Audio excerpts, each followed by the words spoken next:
Assalamualaikum warahmatullahi wabarakatuh. Hai, saya Dwi Salabila Mozadha. Di sini saya akan menjelaskan tentang sistematika penulisan karya ilmiah. Bagaimana tuh caranya? Baik, simak video berikut ini. Baik, materi yang saya akan jelaskan yaitu tentang sistematika penulisan karya ilmiah. Yang pertama ada bagian isi yang berisi satu pendahuluan. Pendahuluan pun ada 5 isi. Yang pertama latar belakang, 2 perumusan masalah, 3 pembahasan masalah, 4 tujuan penelitian, dan yang kelima manfaat penelitian. Yang kedua ada kajian teori. Kajian teori berisi yang pertama pembahasan teori, 2 kerangka pemikiran dan argumentasi keilmuan, 3 pengajuan hipotesis. Dan selanjutnya ada metode penelitian. Yang pertama, waktu dan tempat, 2 metode dan rancangan, 3 populasi dan sampel, 4 instrumen, dan yang kelima pengumpulan dan analisis data.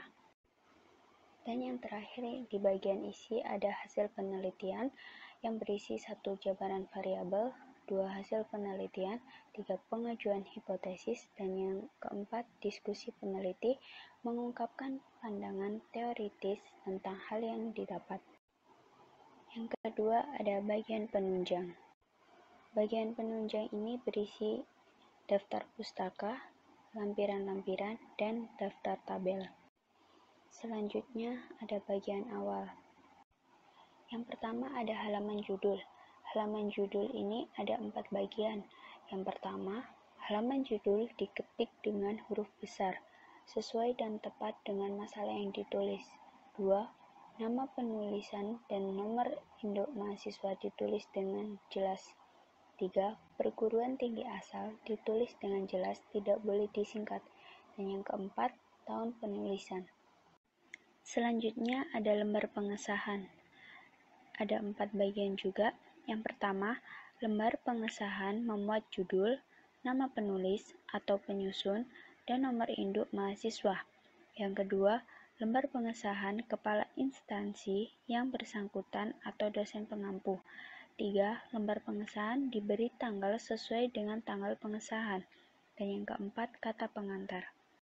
Selanjutnya yaitu kata pengantar dari penulis.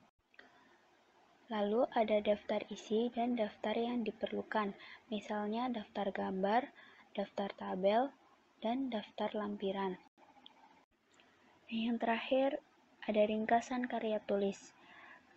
Karya tulis ditulis maksimum 1 halaman yang mencerminkan isi keseluruhan karya tulis, seperti latar belakang, tujuan, landasan teori, dan pembahasan. Yang ketiga ada bagian inti. Bagian inti yang pertama ada pendahuluan. Yang pertama, latar belakang, berisi uraian tentang alasan mengangkat gagasan menjadi karya tulis atau dilengkapi dengan data atau informasi yang mendukung. Yang kedua, tujuan dan manfaat yang ingin dicapai. Yang kedua ada gagasan, yang berisi pertama, kondisi kekinian pencetus gagasan diperoleh dari bahan bacaan, wawancara, observasi, dan imajinasi. Yang kedua, solusi yang pernah ditawarkan atau diterapkan sebelumnya untuk memperbaiki keadaan pencetus gagasan.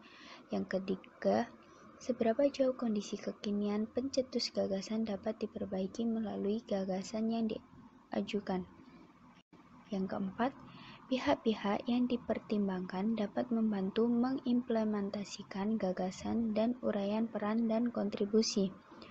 Yang kelima, langkah-langkah strategis yang harus dilakukan untuk mengimplementasikan gagasan sehingga tujuan dan perbaikan yang diharapkan bisa tercapai. Dan yang keempat ada bagian akhir. Bagian akhir ini berisi daftar pustaka. Daftar pustaka ditulis untuk memberi informasi sehingga pembaca dapat mudah menemukan sumber yang disebutkan.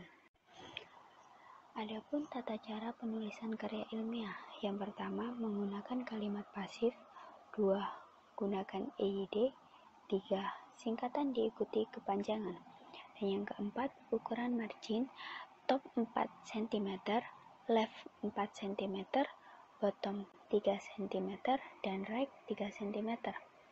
Ukuran kertas A4, jenis huruf biasanya menggunakan Times New Roman. Terima kasih. Nah, itu tadi penjelasan tentang sistematika penulisan karya ilmiah. Baik, sampai jumpa di lain hari. Dadah! Assalamualaikum warahmatullahi wabarakatuh.